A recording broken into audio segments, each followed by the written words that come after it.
15वां अध्याय। श्री राधा कवच मार्ग में श्री कृष्ण के रूप का दर्शन करके प्रेम विफल होना। तो आइए कथा आरंभ करते हैं। श्री नारद जी कहते, राजन, यह मैंने तुमसे कालिया मर्दन रूप पवित्र श्री कृष्ण चरित कहा है, अब और क्या सुनना चाहते हो? बहुलाश बोले, देवर्षि, जैसे देवता अमृत पीकर तथा भ्रमर कमल कर्णिका का रस लेकर तृप्त नहीं होते, उसी प्रकार श्री कृष्ण की कथा सुनकर कोई भी भक्त तृप्त नहीं होता। वह उसे अधिकाधिक सुनना चाहता है। जब शिशु रूपधारी परमात्मा श्री कृष्ण रास करने के लिए भंडारी वन में गए और उनका यह लघु रूप देखकर श्री राधा मन ही मन खेद करने लगी, तब देववाणी ने कहा, कल्याणी, सोच न करो, मनोहर वृंदावन में महात्मा श्री कृष्ण के द्वारा तुम्हारा मनोरथ पूर्ण होगा। वेदवाणी द्वारा इस प्रकार कहा गया, वह मनोरथ का महासागर किस तरह पूर्ण हुआ और उस मनोहर वृंदावन में भगवान श्री कृष्ण किस रूप में प्रकट हुए। उस वृंदा विपिन में साक्षात परिपूर्णतम भगवान ने श्री राधा के साथ मनोहर रास क्रीड़ा किस प्रकार की। श्री नारद जी कहते, राजा, तुमने बहुत अच्छा प्रश्न किया। मैं उस मंगलमय भगवान चरित्र का, उस मनोहर लीला ख्यान का जो देवताओं को भी पूर्णतः ज्ञात नहीं है, वर्णन करता हूँ। एक दिन की बात है, श्री राधा की दो प्रधान सखियां शुभ स्वरूपा ललिता और विशाखा वृषभानु के घर पहुंचकर एकांत में श्री राधा से बोली। सखियां बोली, राधे, तुम जिनका चिंतन करती हो और स्वतः जिनके गुण गाती रहती हो, वे भी प्रतिदिन ग्वाल बालों के साथ वृषभानुपुर में आते हैं। राधे, तुम्हें रात के पिछले पहर में जब वे गोचरण के लिए निकलते हैं, उनका दर्शन करना चाहिए। वे बड़े सुंदर हैं। राधा बोली, पहले उनका मनोहर चित्र बनाकर तुम शीघ्र मुझे दिखाओ, इसके बाद मैं उनका दर्शन करूंगी, इसमें संशय नहीं है। नारद जी कहते हैं, तब दोनों सखियों ने नंदन का सुंदर चित्र बनाया, जिसमें नूतन यौवन का माधुर्य भरा था। वह चित्र उन्होंने तुरंत श्री राधा के हाथ में दिया। यह चित्र देखकर श्री राधा हर्ष से खिल उठी और उनके हृदय में श्री कृष्ण दर्शन की लालसा जाग उठी। हाथ में रखे हुए चित्र को निहारते हुए वे आनंद मग्न होकर सो गई। भवन में सोती हुई श्री राधा ने स्वप्न में देखा, यमुना के किनारे भंडारी वन के एक देश में नील मेघ की सी कांति वाले पीठ पतधारी श्याम सुंदर श्री कृष्ण मेरे निकट ही नृत्य कर रहे हैं। हे वीरराज, उसी समय श्री राधा की नींद टूट गई और वे सैया से उठकर परमात्मा श्री कृष्ण के वियोग से विह्वल हो उन्हीं के कमनीय रूप का चिंतन करते हुए त्रिलोकी को तृणवत मानने लगी। इतने में श्री ब्रजेश श्री नंदन अपने भवन से चलकर वृषभानु नगर की सगरी गली में आ गए। सखी ने तत्काल खिड़की के पास आकर श्री राधा को उनका दर्शन करा। उन्हें देखते ही सुंदरी श्री राधा मूर्छित हो गई। लीला से मानो शरीर धारण करने वाली माधव श्री कृष्ण के रूप सुंदर और वैदग्ध्य से युक्त गुणनिधि वृषभानु नंदिनी का दर्शन करके मन ही मन उनके साथ विहार की अत्यधिक कामना करते हुए अपने भवन को लौटे।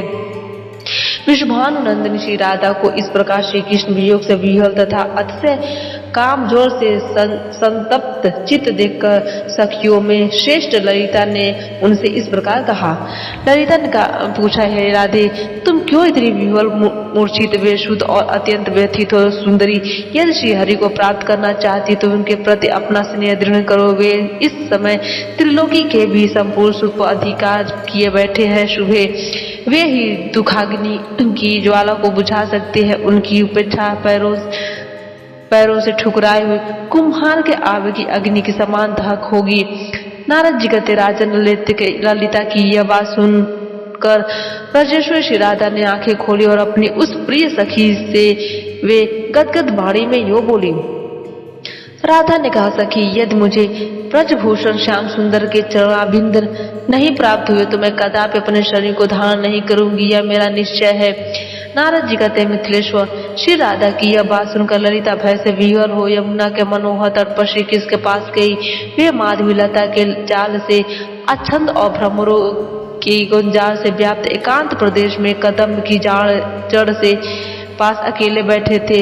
वहां ललिता ने श्रीहरि से कहा। ललिता बोली, हे श्याम सुंदर, जिस दिन से श्री राधा ने तुम्हारे अद्भुत मनोहर रूप को देखा है, उसी दिन से वह स्तंभ रूप सात्विक भाव के अधीन हो गई हैं। काठ की पुतली के बाद किसी से कुछ बोलती नहीं, अलंकार उसे अग्नि की ज्वाला की भांति दाहक प्रतीत होती है। सुंदर वस्त्र भाण की तपी हुई बालू के समान जान पड़ती है। उसके लिए हर प्रकार के सुगंध कड़वी तथा परिचर्याओं से भरा हुआ भवन भी निर्जन वन हो गया है। प्यारे, तुम यह जान लो कि तुम्हारे विरह में मेरी सखी को फूल बाण सा तथा चंद्रबिंब विषकंद सा प्रतीत होता है। अतः श्री राधा को तुम शीघ्र दर्शन दो, तुम्हारा दर्शन ही उसके दुखों को दूर कर सकता है।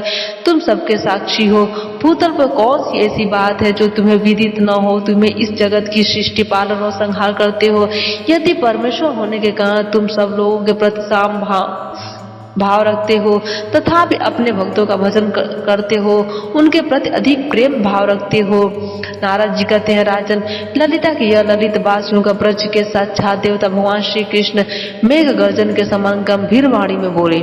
श्री भगवान ने कहा, भामिनी, मन का सारा भाव स्वतः एकमात्र मुझ परात्पर पुरुषोत्तम की ओर नहीं प्रभावित होता, अतः सबको अपनी ओर से मेरे प्रति प्रेम ही करना चाहिए। इस भूतल पर प्रेम के समान दूसरा कोई साधन नहीं है। मैं प्रेम से ही सुलभ होता हूँ। भंडारी वन में श्री राधा के हृदय में मेरा मनोरथ, जैसा मेरा मनोरथ उदय हुआ था, वह उसी रूप में पूर्ण होगा। सत्पुरुष अहेतुक प्रेम का आश्रय लेते हैं। संत महात्मा उस निर्हेतुक प्रेम को निश्चय ही निर्गुण, तीनों गुणों से अतीत मानते हैं। जो मुझ केशव में और श्री राधिका में थोड़ा सा भी भेद नहीं देखते, बल्कि दूध और उसकी शुक्लता के समान हम दोनों को सर्वथा अभिन्न मानते हैं। उन्हीं के अंतःकरण में अहेतुक की भक्ति के लक्षण प्रकट होते हैं तथा वे मेरे ब्रह्मपद गोलोक धाम में प्रवेश पाते हैं। हे रंभुरु, इस भूतल पर जो कुबुद्धि मानो मुझ केशव हरि में तथा श्री राधिका में भेदभाव रखते हुए जब तक चंद्रमा और सूर्य की सत्ता है तब तक निश्चय ही काल सूत्र नामक नरक में पड़कर दुख भोगते हैं।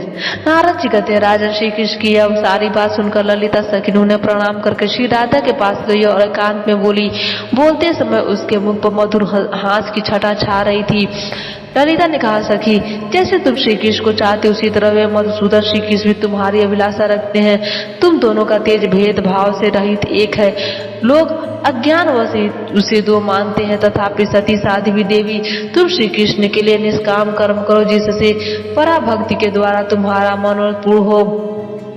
नारद जी कहते, नरेश्वर, ललिता सखी की यह बात सुनकर राजेश्वरी श्री राधा ने संपूर्ण धर्म व्यक्ताओं में श्रेष्ठ चंद्रनना सखी से कहा। श्री राधा बोली, सखी, तुम श्री कृष्ण की प्रसन्नता के लिए मेरी किसी देवता की ऐसी पूजा बताओ जो परम सौभाग्यवर्धक, महान पुण्यजनक तथा मनोवांछित वस्तु देने वाले हो। हे बद्रे, हे महामते, तुमने गर्गाचार्य जी के मुख से सहस्त्राचार्य सुनी है, इसलिए तुम मुझे कोई व्रत या पूजन बताओ।